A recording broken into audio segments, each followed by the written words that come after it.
28th day of June, the year 2024. Indeed, it's a day that we have much and more lined up for you, including our conversation of the day. We take a look at matters new social insurance, that is the health fund, that is the shift, and this is the discussion that we'll be having later on. Remember, today the Health Cabinet Secretary Susan Nahumicha has said that beginning July 1st, now Kenyans will begin to enroll to this new social insurance funding model that is called the shift.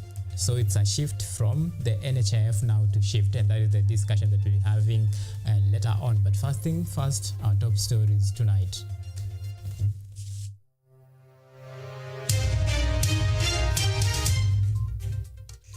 Tonight, tough times ahead. State and counties to face budget cut as Ruto put pen to paper appropriation bill of 2024.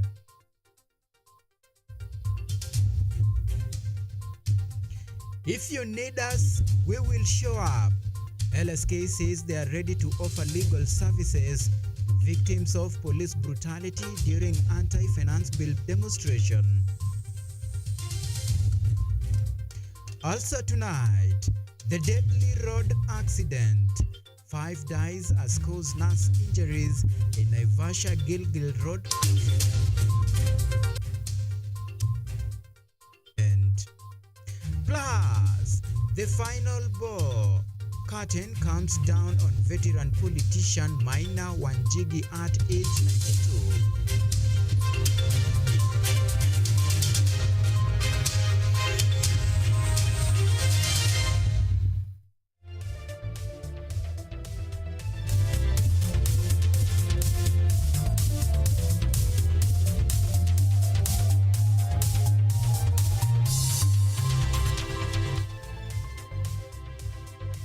This is KUTV Primetime News with Auma Evans.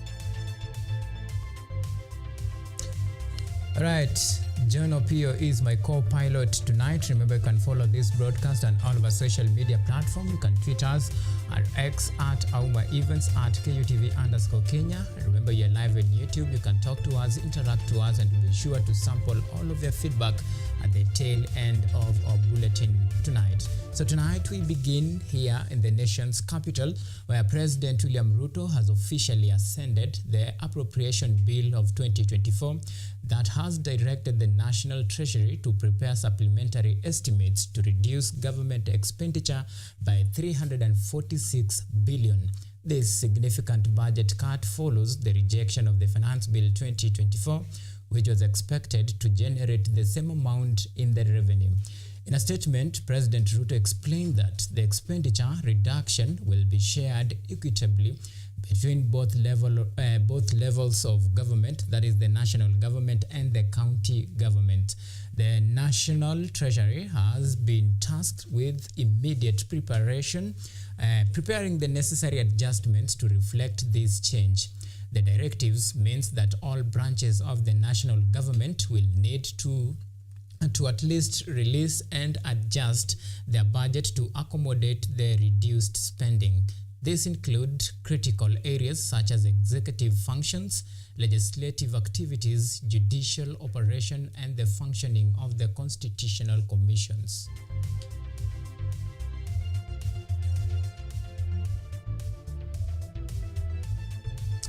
Right, amid subdued protest against the Finance Bill 2024, President William Ruto has initiated decisions within Catholic Church to address the nation's pressing challenges. The president convened a meeting with the Catholic bishops at State House, Nairobi, earlier today. In a statement, President Ruto emphasized the importance of engaging various sectors to find comprehensive solution to the nation's issues. Archbishop Muhati echoed the president's sentiment, highlighting the church's commitment to peace and social justice.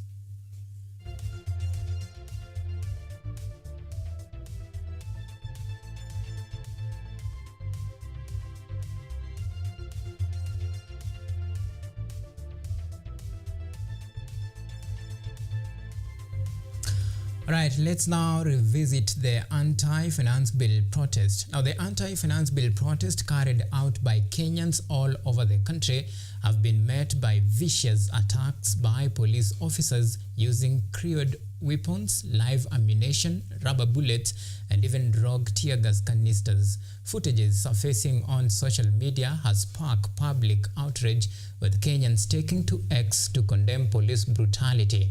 KUTV's Ivy Masharia sampled some of reaction from Kenyans on X and filed the following report.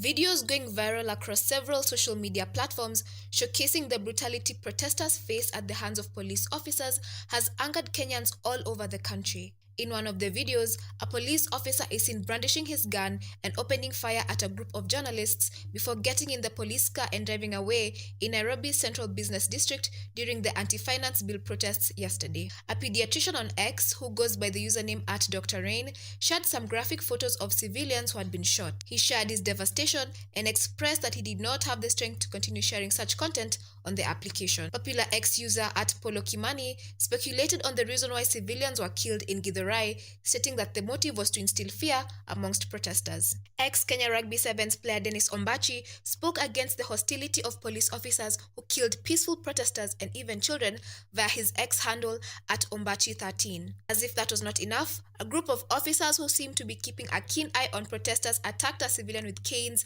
giving him blows even on his head despite his submission to their orders. Additionally, 2 people have been reported dead after being shot by police officers in Ongata Rongai. This entire debacle has led to the court barring the use of violence and weapons such as rubber bullets, live ammunition, tear gas canisters, and water cannons on peaceful protesters. Ivy Masharia, KUTV. All right, now let me give you some insight about the Constitution and the question that many people have been asking. After the collapse of the Finance Bill 2024, what next? Now, with Article 115 of the Constitution giving powers to President William Ruto to assent or reject a bill and refer the bill back to Parliament with or without reservation, Speaker Moses Wetangula referred the President's bill concern to the Finance Committee under Standing Order 42, initiating review and recommendations in response to President reservation outlined in Article 115 of the Constitution. But what option does Parliament have? Our very own Brian Auma with the details. Wiper Party leader Kalonzo Musyoka has denounced police brutality against protesters opposing the controversial Finance Bill of 2024-2025 by using excessive force, brutal killings, and unconstitutional kidnapping. Kalonzo has threatened to go to the International Criminal Court to find justice for the death of those young protesters. Not a word from Inspector General of Kenya Police or the commandant here, the infamous Bungei. In my view, as senior counsel, we're going to document every case, perhaps even revisit the International Criminal Court and this time talk to them about the atrocities committed against the Kenyan people. The Law Society of Kenya, through its president Faith Odhiambo, has also strictly condemned the actions of the police for using excessive force, which has caused injuries and deaths of some protesters. Additionally, the association has vowed to file a case against the police. Filing a petition, police should be able to be properly dressed and can be identified so that people are aware that these are police officers. But to see police dressed as if they are part of the thugs, yet they are fully armed, it brings a lot of fear to the general public.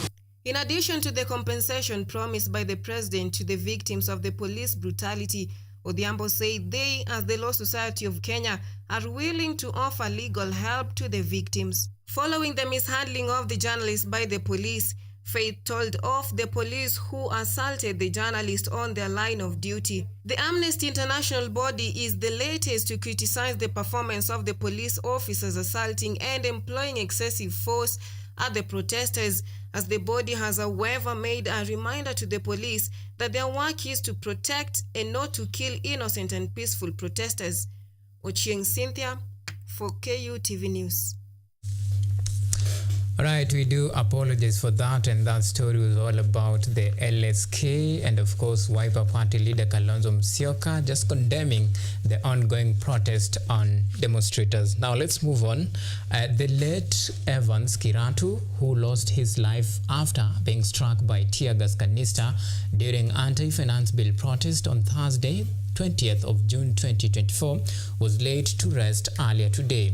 In an emotional video, Kiratu's mother is seen breaking down after being overwhelmed with a grief as she bid farewell to her son. Families of both Kiratu and Rex Masai, who succumbed due to injuries sustained during the protest, received 1 million Kenya shillings each, raised by Kenyan well-wishers.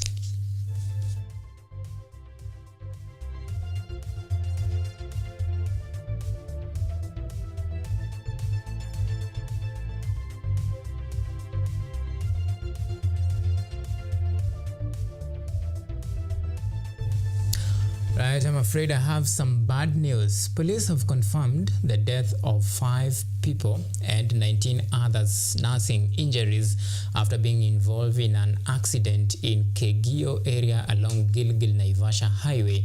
The accident involved 3 matatus from Narok Line Service, Mau Narok Sacco and Enas Matatu Sacco. According to police report, one of the vehicles involved in the accident was towing another from Naivasha towards Gilgil on an incoming matatu who overtook a fleet of vehicles and failed to return to its lane in time before rolling several times. The injured person are undergoing treatment at Naivasha Sub-County Hospital, while bodies of the deceased were taken to Gilgil Sub-County Hospital mortuary.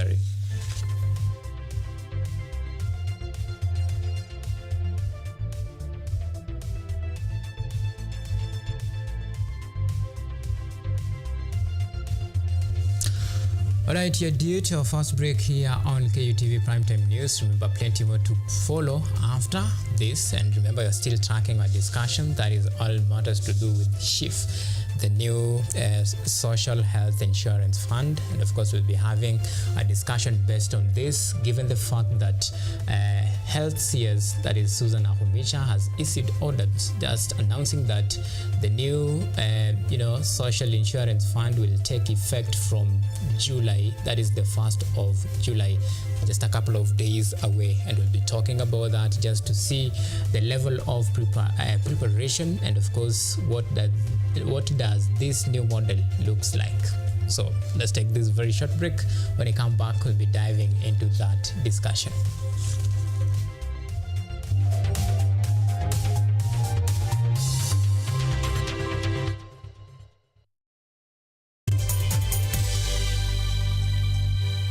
Are you an aspiring media practitioner, a graduate, or you just want to advance your skills in television production? Then welcome to Kenyatta University, where education meets innovation. KUTV, the premier university television station in Kenya, is now offering short courses in TV studio, field technical operations, and video editing.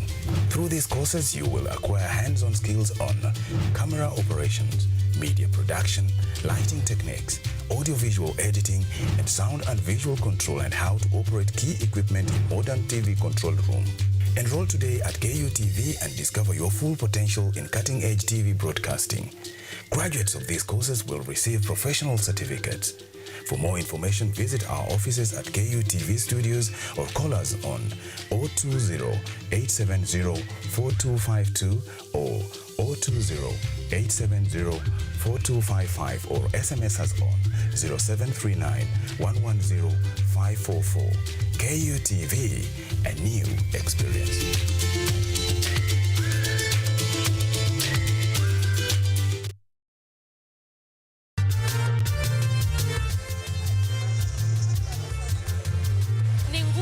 Na uso wa jamii, kupanda shuka akawa tuzo, ukakamavu wake ukatii na kumfanya mwenye bidii. Kwa machozi na makeke akabaini jinsi ya kuweni. Huyu ni mwanamke ngangari kwa jinsi alivyo ng'ari ng'ari. Mimi ni mwanamke mwake. Usikose Usikose kutazama kipindi cha Mwanamke Mwake, nami Caroline Kimweli.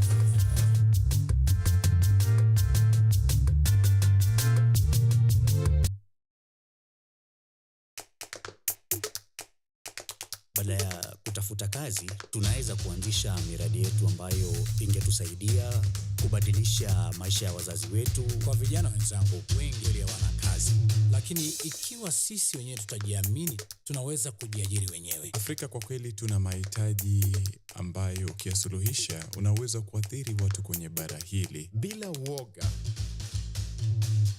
watu huwa na uzalishaji zaidi, wanajawa na ujasiri, wanakuwa wabunifu na wanakuwa wenye maarifa. Niliamua kuacha kazi, hata kama sitafanikiwa, nitakuwa nimejaribu, nitakuwa najua haiwezekani. Hakuna kitu cha ajabu hapa. Kila anayepata ufanisi hufanya kazi usiku na mchana. Kitu kitakusukuma na kuwezesha kupata maarifa ambayo hukuwa nayo. Tunajaribu kutengeneza kitu kitakachopita mipaka ya nchi hii. Ikiwa unataka kubadilisha ulimwengu, anza na nyumbani. Are you an aspiring media practitioner, a graduate, or you just want to advance your skills in television production? Then welcome to Kenyatta University, where education meets innovation.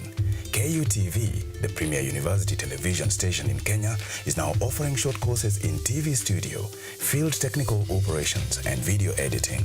Through these courses, you will acquire hands-on skills on camera operations, media production, lighting techniques, audiovisual editing, and sound and visual control, and how to operate key equipment in modern TV control room. Enroll today at KUTV and discover your full potential in cutting-edge TV broadcasting. Graduates of these courses will receive professional certificates. For more information, visit our offices at KUTV Studios or call us on 020-870-4252 or 020-870-4255 or SMS us on 0739-110-544. KUTV, a new experience.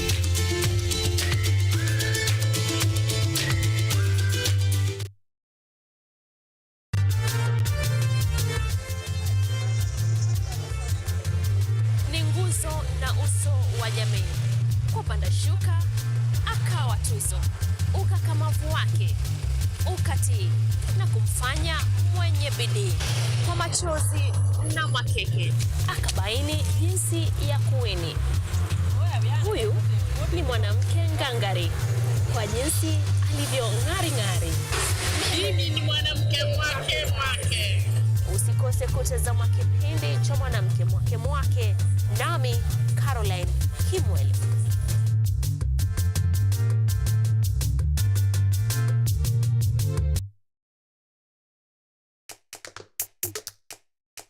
Badala ya kutafuta kazi, tunaweza kuanzisha miradi yetu ambayo ingetusaidia kubadilisha maisha ya wazazi wetu. Kwa vijana wenzangu, wengi hawana kazi, lakini ikiwa sisi wenyewe tutajiamini, tunaweza kujiajiri wenyewe. Afrika kwa kweli tuna mahitaji ambayo ukiyasuluhisha unaweza kuathiri watu kwenye bara hili. Bila uoga, watu huwa na uzalishaji zaidi, wanajawa na ujasiri, wanakuwa wabunifu na wanakuwa wenye maarifa. Niliamua kuacha kazi, hata kama sitafanikiwa, nitakuwa nimejaribu, nitakuwa najua haiwezekani. Hakuna kitu cha ajabu hapa. Kila anayepata ufanisi hufanya kazi usiku na mchana. Kitu kitakusukuma na kuwezesha kupata maarifa ambayo hukuwa nayo. Tunajaribu kutengeneza kitu kitakachopita mipaka ya nchi hii. Ikiwa unataka kubadilisha ulimwengu, anza na nyumbani.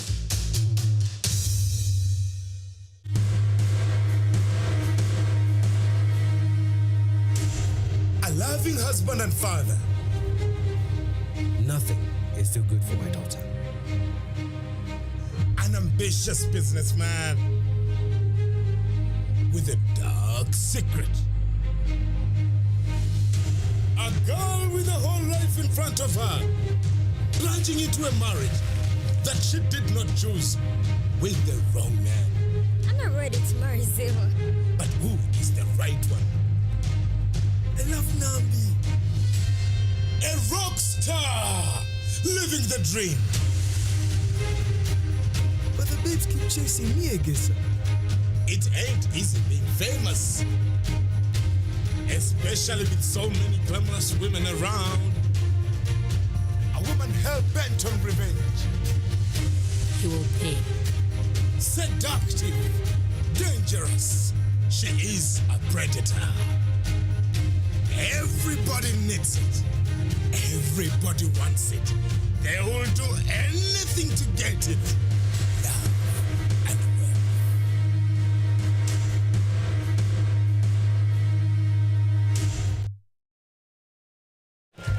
Welcome to our annual gathering. We're celebrating the NBA Finals. At the center of it are two exceptional teams. Here's to those who make this event unmissable. I still got it. And here's to the rest of us waiting on the edge of our seats. Here we go. Here's to going out with the best of 7. Bang! Come on, Mike. But remember, no one sips the champagne until a champ is crowned. To the finals.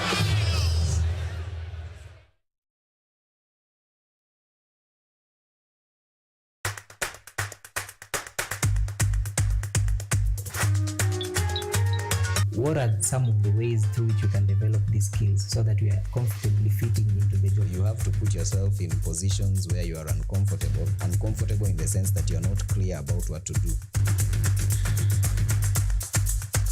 Because I used to work a corporate job before. So when I left, I happened to visit someone's farm around this area. So this project is called the Security Breach Detector and Readiness Familiarize. It is meant to be used to detect, detonate explosive. We'll tackle all the tough issues, discuss all the weird moments, and hopefully share a few laughs along the way.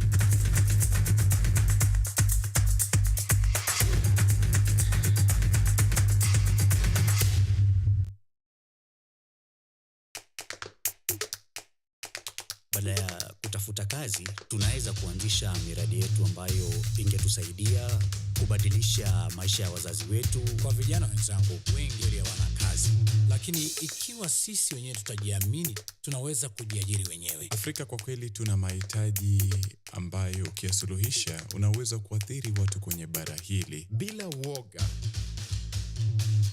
watu huwa na uzalishaji zaidi, wanajawa na ujasiri, wanakuwa wabunifu na wanakuwa wenye maarifa. Niliamua kuacha kazi. Hata kama sitafanikiwa, nitakuwa nimejaribu, nitakuwa najua haiwezekani. Hakuna kitu cha ajabu hapa. Kila anayepata ufanisi hufanya kazi usiku na mchana. Kitu kitakusukuma na kuwezesha kupata maarifa ambayo hukuwa nayo. Tunajaribu kutengeneza kitu kitakachopita mipaka ya nchi hii. Ikiwa unataka kubadilisha ulimwengu, anza na nyumbani.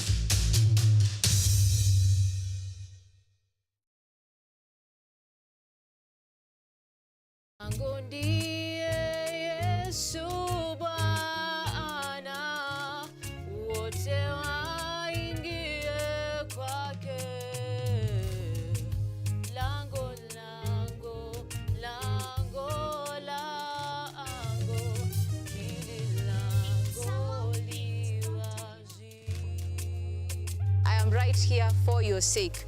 Now, today we are going to talk about the beginning of a fall.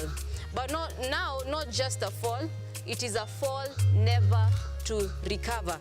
If you spend your time sleeping, na tumesema while you are drunk, your senses are sleeping. Bwana Yesu asifiwe. How are you doing today? I'm well in the Lord. I hope you are well in the Lord.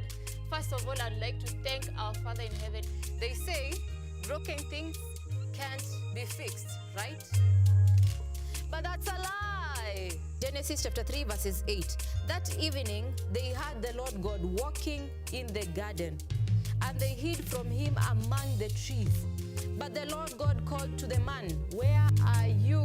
For God so loved the world that he gave his only begotten Son, that whomever believes in him should not perish but have everlasting life. Catch me right here only on KUTV every single Sunday.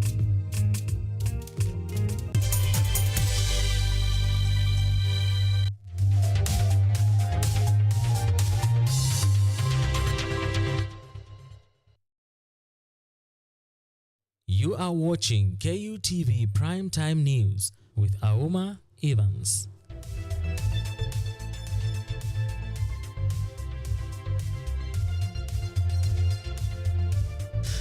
Right, welcome back, and now the discussion begins right now. Remember, we invite you to be part and parcel of this discussion. You can talk to us on all of our social media platforms. We are coming to you live on YouTube at KUTV News Kenya. You can tweet me personally on my X at Auma Events at KUTV_Kenya.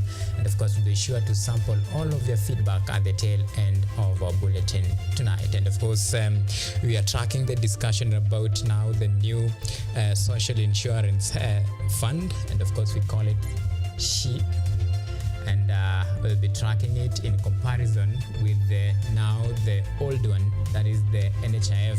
And of course, remember, July 1st, Kenyans will be able to register for the new social health insurance fund SHIF. This is according to Health Cabinet Secretary Susan Nahumicha announcement today. The announcement comes against the backdrop of reservations from Health Committee to oversee a seamless transition from the NHIF to SHIF, citing challenges with a digital platform designed to support contribution and registration. And of course, withstanding all those reservations, concerns from Kenyans and even stakeholders, and now time has come to shift and now embrace the new social insurance funding. And of course, with all this, are we really prepared for this new funding, and how should we navigate through this? And of course, to help me unpack this discussion is my guest, Wanja Maina. She is a passionate feminist and Pan-Africanist, dedicated to advocating for the rights of African women and young women with disability. And of course, another my guest is Brian Malika, founder of 1 More Percent. Lady, and of course, gentlemen, asante sana for making time. So right away, it's just a matter of days before we now shift to this new social insurance fund SHIF from the current one, NHIF. And of course, there has been some concerns in regard to this, funding. Some call it as a game changer as far as, healthcare and of course, health insurance is concerned. But given the reservation from even the stakeholders themselves, and now the concerns that have been raised by Kenyans. So, first of all, and I will begin with you, Wanja, do you think we are ready for this new funding from the new social insurance fund? Thank you very much, and greetings to all viewers of KUTV for this opportunity. As you rightly put, July 1st is when we are supposed to shift to the new healthcare model. And even before we get to July 1st, which is in less than 3 days to come, the committee that is in charge has already cited issues to do with ICT challenges, especially when it comes to registration of these SHIF or SHIF. And this is particularly of great interest because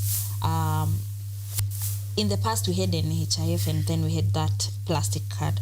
Now we've been told that with SHIF, all one will need is a SHIF number. Another thing that I foresee as a challenge really is just our ability as Kenyans to enroll and take health insurance seriously. Some Kenyans do not go to the hospital because they cannot afford.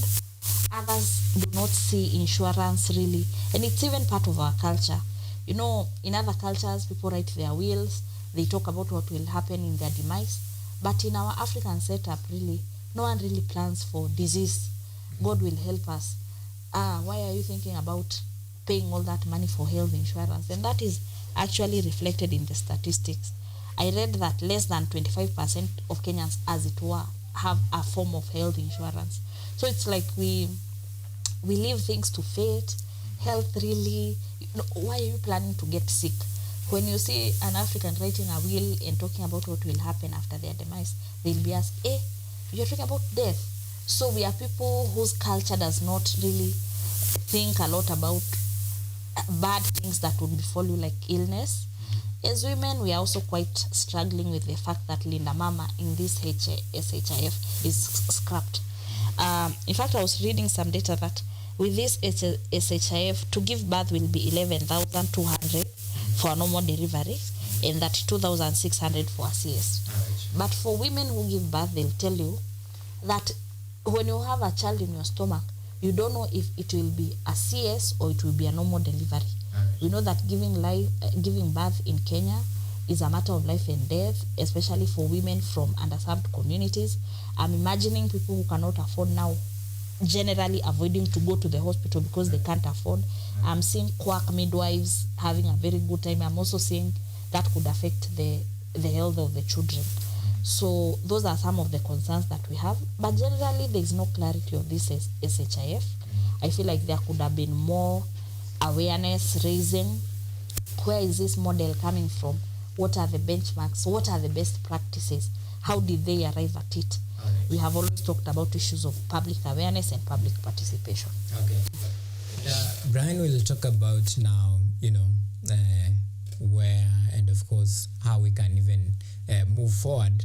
But when you look at the consideration and some of the concerns that the stakeholders, the health stakeholders committee that had been given the mantle to actually assess the situation and come with a report to lay bare and set the framework for this shift to actually kickstart, they came with some reservations, and they thought that maybe the 1st of July is not the right time to begin this particular process.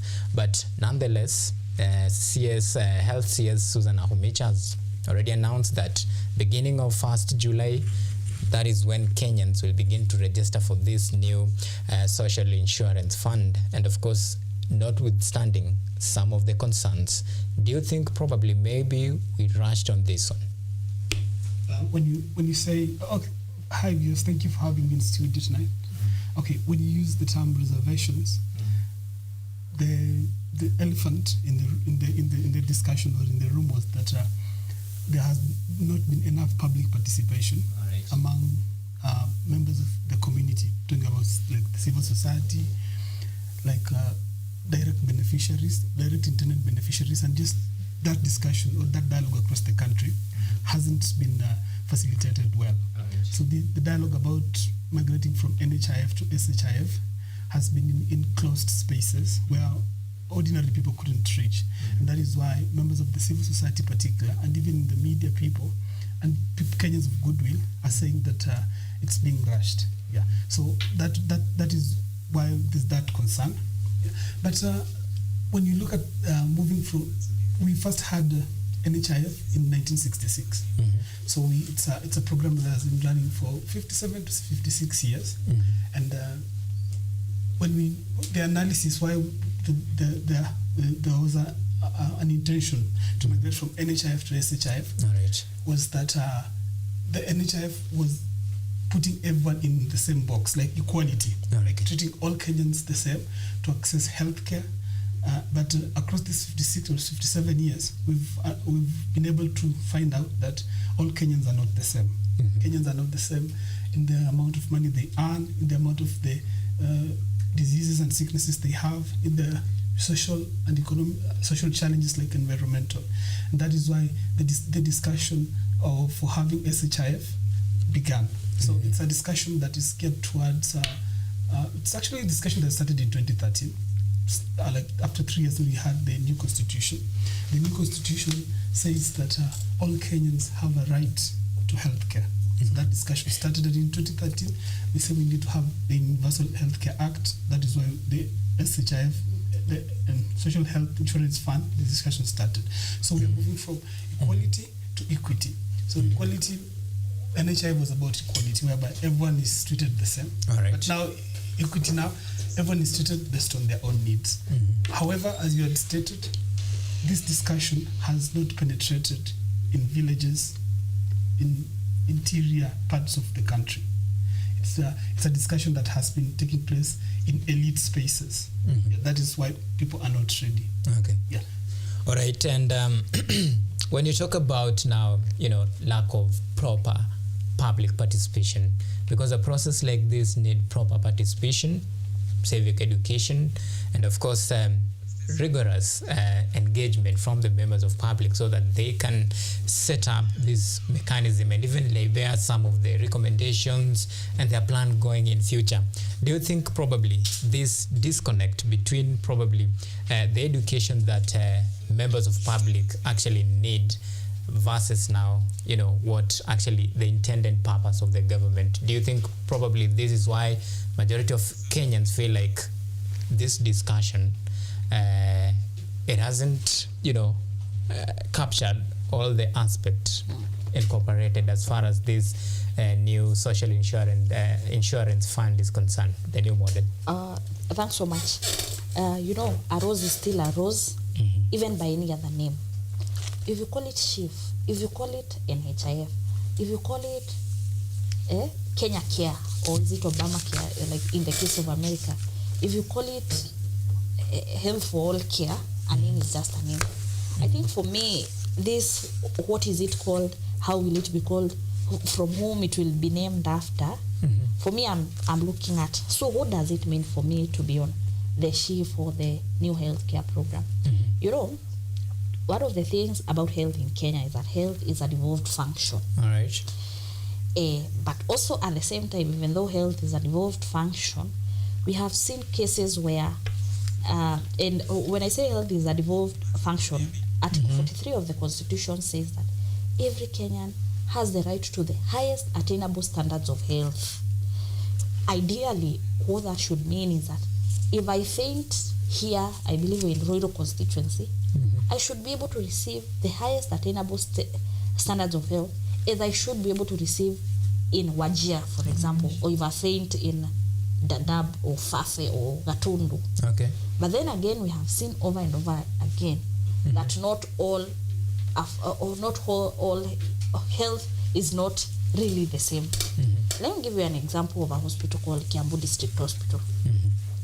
The county government of Kiambu was saying that around 40% of the patients who come to our hospital are from Nairobi County. Okay. So they were raising debates around, is there a way that a county that in Nairobi can help us to cater for our health budget because 40% of the patients are coming from Nairobi? Then the question emerges, why is it that if I'm sick in Mathare or in Isli, I choose to go all the way to Kiambu District Hospital? Then it tells you that the services provided in government hospitals are not all the same. We have seen cases, for example, and how I came to arrive at this conclusion was when we had doing the piloting for universal health care. I believe the counties that were chosen were Nyeri, Machakos, Isiolo, and Kisumu. Those were because these issues are interconnected. So why did they choose Nyeri? Because Nyeri has the high, in Kenya, most people with non-communicable diseases are in Nyeri, the diabetes of this world and other diseases.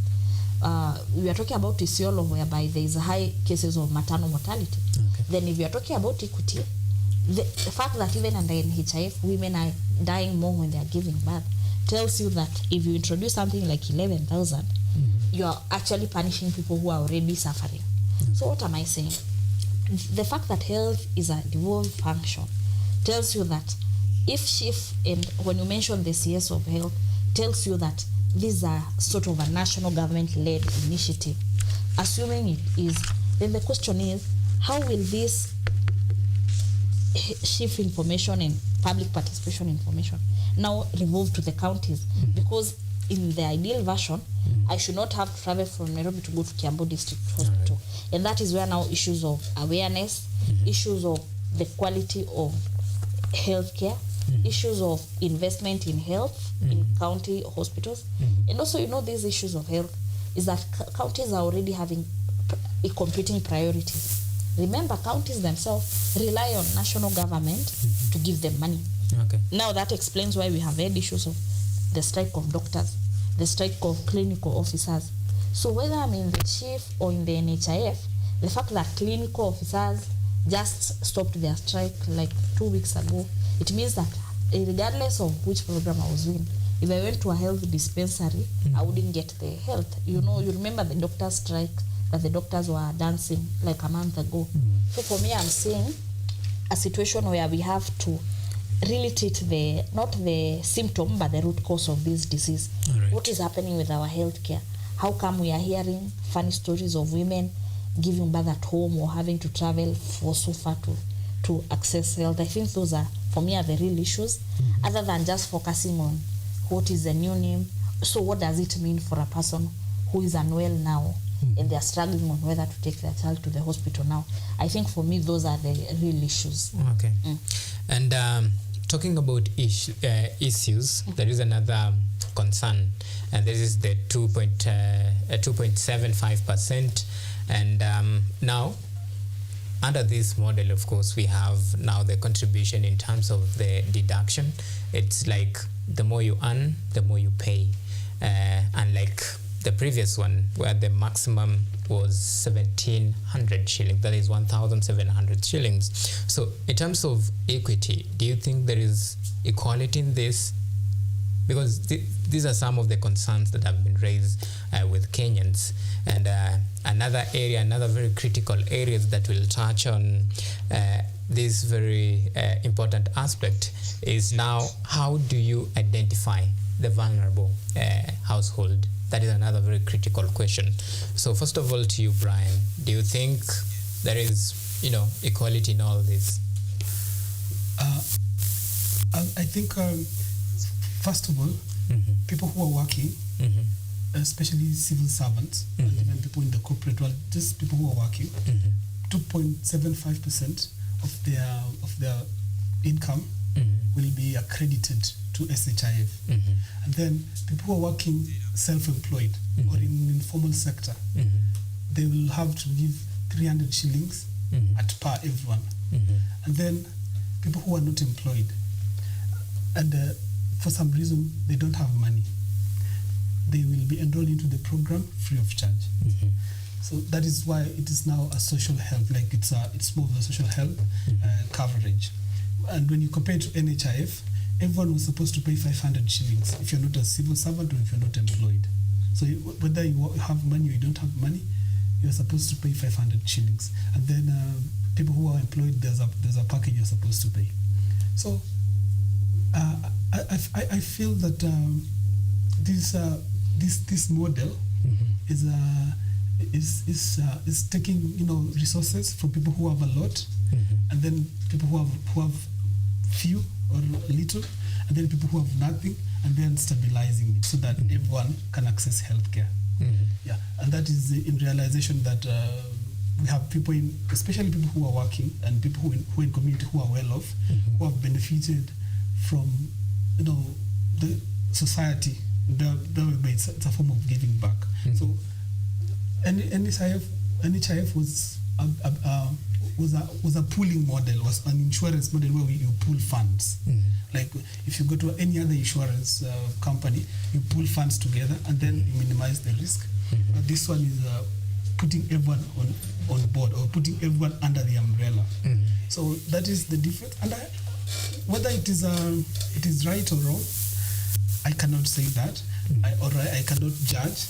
But what I can say is that the discussion has to be taken to the people so that people understand it, people talk about it, and then we know the merits and the demerits.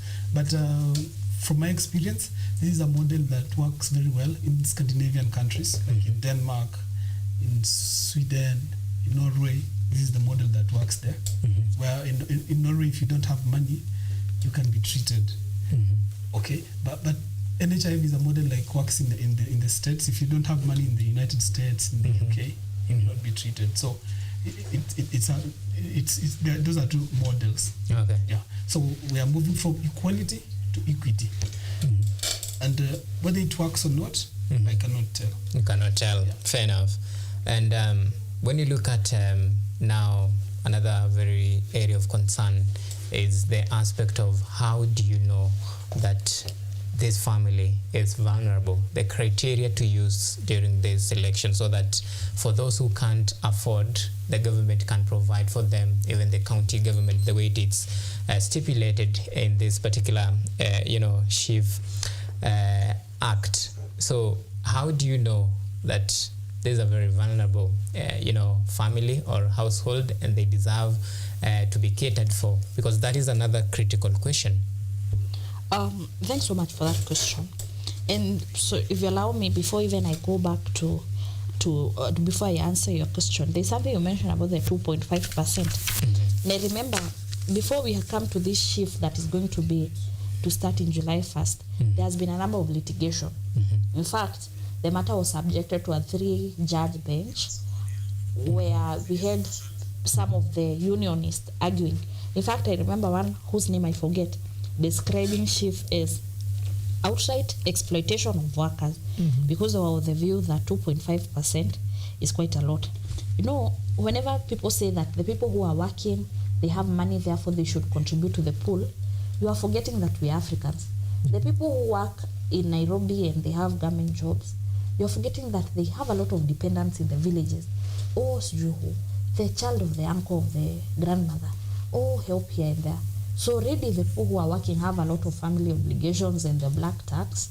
So overburdening them with taxing for them more is not necessarily a good thing because they are already having obligations. But to answer, you have asked a good question around how do you identify the vulnerable people? Well, and I would say even vulnerability is subjective and debatable. Because when you say I'm vulnerable, relative to what? It's like saying you are short. So you are short relative to what? I mean, if you stand before a basketballer who is 6'5", you are short. But if you stand before a short stature person who is 3'1", you are tall.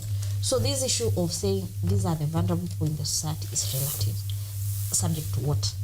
When they say that the vulnerable people, like the people with disabilities, and the old and the orphans and the vulnerable will be identified, then we can look at so far what they have done. Say the issue of social protection in Kenya for the vulnerable. On paper, these people who are poor and vulnerable, they should be given 2,000 shillings according to what is said. However, when you go to the ground and meet the old people, they usually say first, receiving the 2,000 shillings is not predictable, nor is it regular.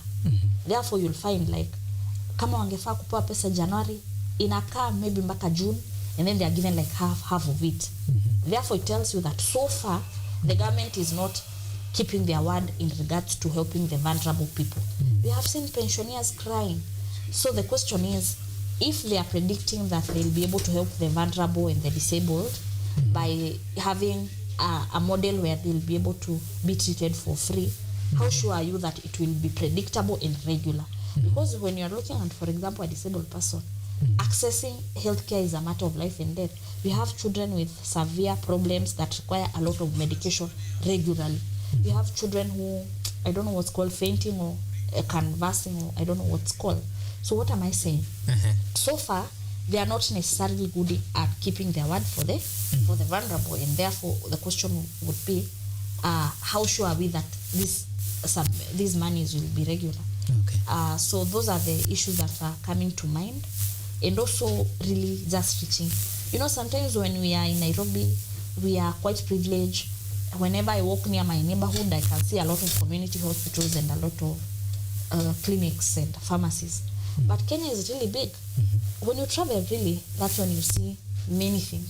There are some far-flung areas where you have one clinic with just one nurse. The nurse is the cleaner, the doctor, the nutritionist, and what have you. So it also begs the question on a lot of employment of healthcare providers. There are a lot of unemployed doctors, clinicians, those people in that field of healthcare. That way, then it will go hand in hand in ensuring that the shift is working. All right. So apparently, I'm being informed we are really running out of time. I'd like to take this moment to thank you all for making time. Wanja Maina is a passionate feminist and Pan-Africanist dedicated to advocating for the rights of African women and young women with disability. Asante sana for making time. Thank you. And Brian Malika, founder of 1 More Percent. Asante sana, Brian, for making time. Thank you. All right, so that has been discussion about the new social health insurance fund, and of course, remember the rollout will begin as of 1st July. And there has been a lot of concerns in regard to this, the new SHIF, now the new insurance, social insurance fund, in regard to now the old one, NHIF. And of course, these critical questions that has been raised will actually be addressed in the course of the time, and that is the big question you're asking. And remember, you can still invite you to be part and parcel of this discussion. You can talk to us on all of our social media platforms, share any views and comment on this, and of course we'll be sure to sample all of your feedback. Remember, even as we wind up this discussion, the discussion still continues on our social media platform. You can interact with us and let us know your thoughts and comment on this. So you're taking a very short break. When you come back, we'll be diving into more news stories that we have lined up for you tonight.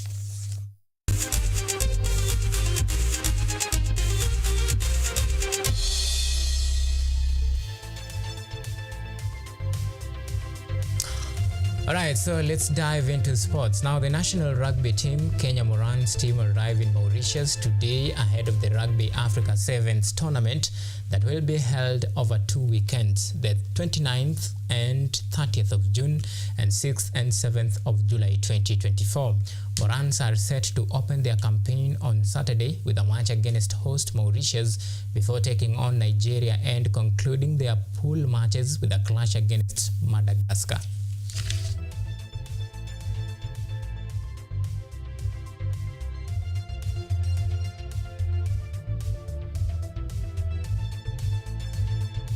Rugby to football.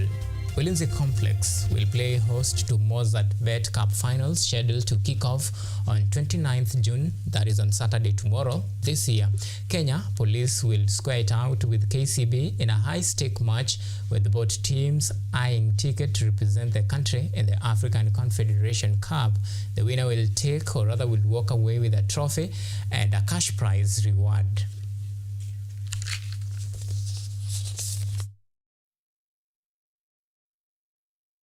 Itakuwa game ngumu, itakuwa rahisi kwa sababu ni finali na ni game ya mwisho kila mtu, alafu league pia imeisha. So ni game itakuwa ngumu sana, lakini but najua tukicheza na plan na boy wakicheza na instruction vizuri na vitu tunataka kushinda kwa sababu kila mtu amejiandaa. Hata pia amejiandaa. Si hatuwezi sema tunaenda kufunga rahisi, hapana. Lazima tu work hard na tu work na plan yetu ile tumetrain. Waga ngumu kucheza na timu yenye mmecheza nao alafu mnarudiana tena kucheza mara ya pili. Waga ngumu sana. So unajua kuna vile mmecheza nao mara ya kwanza, sio vile tu watakuja hiyo game nyingine ya pili. So lazima pia mkoe very careful na pia mkoe mmework extra hard kuweza kuwa able kushinda game kama hizi.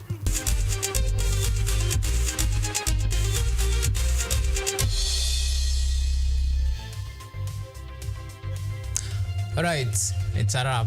Many thanks for the men and women behind the scene and for all those who made this production a success. My good name is Auma. John Opio has been our sign language interpreter tonight. Until next time, do have a lovely night and God bless us all.